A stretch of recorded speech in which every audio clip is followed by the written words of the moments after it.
అనేది మీరు చూస్తున్నారు అంటున్నా. చచ్చిపోతే ప్రాణం ఉంటే చూస్తాం కానీ ప్రాణాలు అయితే చూడలేంగా. కొడుకు గుడ్డోడైనా ఎడ్డోడైనా గూనోడైనా సరే ఎంత తాగిపోతేనా తల్లిదండ్రే బాధపడతారు, ఎవరు బాధపడరు. అన్నైనా తమ్ముడైనా ఒక రోజు 2 రోజులు చెప్తారు. తాగి నీ జీవితం ఎందుకు ఆగం చేసుకుంటూ చెప్పు.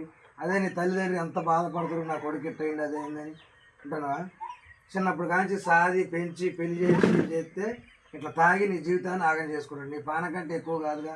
నా మాటను ఒక అన్నలాగా ఒక తమ్ముళ్ళలాగా చెప్తున్నా, దయచేసి తాగవాకు. ఈ మందు తాగి ఇప్పటి నుంచి బంద్ చేసుకొని మంచిగా ఏట మాసం అన్నీ ఏ కూరలు అంటే ఆ కూరలు నీకు నచ్చినవి తిను. 10 రూపాయలు సంపాదించుకో, వడ్డీ పెట్టుకో, 10 మందిలో నీ ఇలవ పెరుగుద్ది. ఒక తోడబుట్టిన తమ్ముడే అనుకో అన్న అనుకో చెప్తున్నా, అర్థం చేసుకొని బంద్ చేసుకొని ఆరోగ్యంగా సంతోషంగా మంచిగా ఉండు. ఒక తమ్ముళ్ళలాగా చెప్తున్నా. ఎవరు చెప్పరన్నా. చెడిపోతుంటే ఎవరైనా నెగిటివ్లో కానీ ఎవరు బాగుపడి చెప్పే మాట చెప్పరు, బాగుపడిపోయినా చెప్పే మాట చెప్పరు. నా మాటిని ఈ మందు తాగి ఇక నుంచి మందు తిరుగుపోవాకు, మంచిగా ఉండు, మంచిగా కాపాడుకో, నీ జీవితాన్ని మంచిగా చూసుకో, 10 మందిని ఎలా కాపాడుకో. ఓకే.